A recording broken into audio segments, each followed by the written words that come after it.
Hello friends, this is Kevin. I busted out all the cables today so we can do a little DAW-less jam. I came up with a little riff this week on the guitar. It went from F major 7 to kind of a G5, like a power chord. So I wanted to expand on that, and I took it over to the piano, came up with some accompanying chords to go along with it. So then I took that and transcribed it onto my little Roland G6. It's been a really fun tool to take around with me. It fits in my backpack and I can kind of just jam around in different places. And then I had the thought, well, let's make this a track. So I plugged it into my circuit tracks. Usually I just use the circuit for drums. I have a lot of classic drum machine samples loaded onto it. I don't use the synths too much. I'm not a big fan of the way they sound. They're a bit harsh for my taste, but you know, for the complete package that it offers, it's a pretty good little machine. I kind of like the sequencer. It has a lot of cool randomization options. I wanted to use this video as a kind of a way to expand on the chord progression. So let's take a listen to what we have now.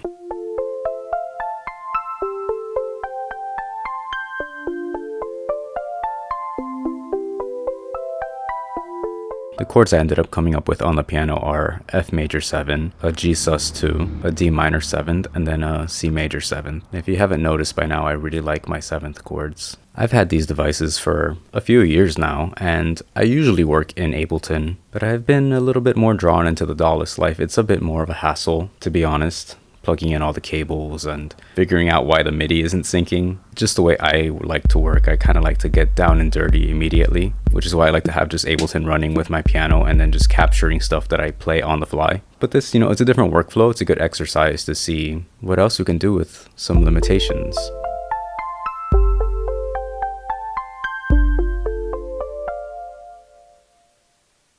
Just from a workflow perspective, I like to adjust the velocities on the first pattern and then duplicate that and then either add something or take it away, because it is a bit tedious to go around and change the velocity for every single note. Not that it's terrible, but it's not like you can just highlight a bunch of them and then move it around, right, like on a DAW. So you have to be a little bit more methodical, and that's just the workflow I've come up with while working with this machine.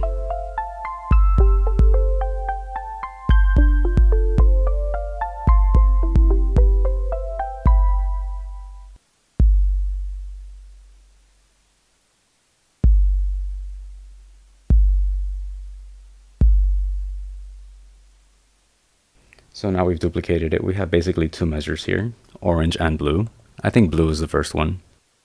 So I'm just going to start by taking this one out.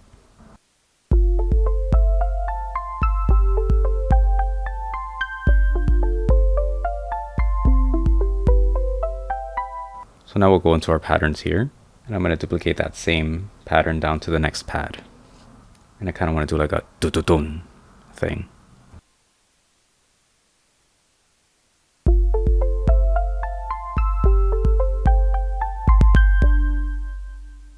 And then for every note you enter, you have to change the velocity, right? So I think I'm going to kind of have it ramp up a little. And in the first bar of our first pattern, I'm going to change the probability of this note right here to add a little bit more variation and some interest in as it continues to play.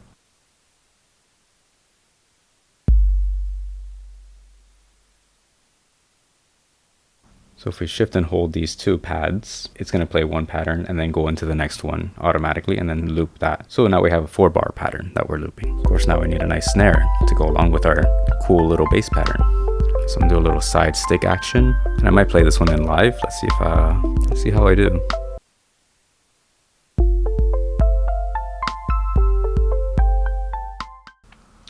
Kind of don't like that actually. It would help if I played it on time, huh? I'm gonna be brave and try to just record a 4-bar pattern. It shouldn't be that hard, but things happen.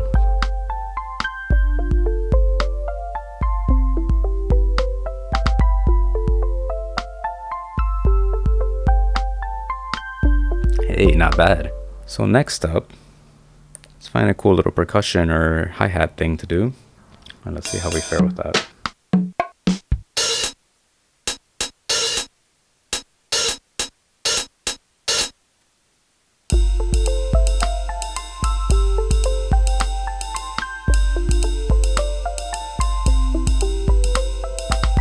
I think the first note is off, right? It sounds kind of weird. That's what it is. I didn't know that. I thought it automatically quantized everything, but I guess it does like those little micro Micro steps is what they call them. So I guess I was off on my timing and I just thought, oh, you're trying to swing it, which I was trying to swing it. I can't get mad about that. That's my own fault. So now we can go into kind of like a little bit of mixing just to get some of the sounds to sit with each other. And I just use my ears. There's really no feedback outside of the sound, which is kind of like a classic music making technique, right? We have learned to rely a lot on visual feedback, like EQs and compressors. So this does kind of force you to like listen to what you're doing, which is a good practice.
Volume on that ride. I'm not sure about the tunings that I've done. It sounds okay on my little speaker, but I'm sure, you know, once I hear it back, I'll be like, oh, that was totally off, or hey, right on. Either way, you know, we're just having fun right now. Thank you so much for watching. I hope you enjoyed this little experiment, this little trip down the DAW-less rabbit hole. You know, a lot of skills transfer over from the DAW world, but it does take a certain kind of mentality, right, to appreciate the free-flowing and to appreciate the limitations that it presents. And there's an old saying, limitation breeds creativity. And I really think that is true, you know. You wouldn't come up with the same things on a little groove box as you would with your full DAW.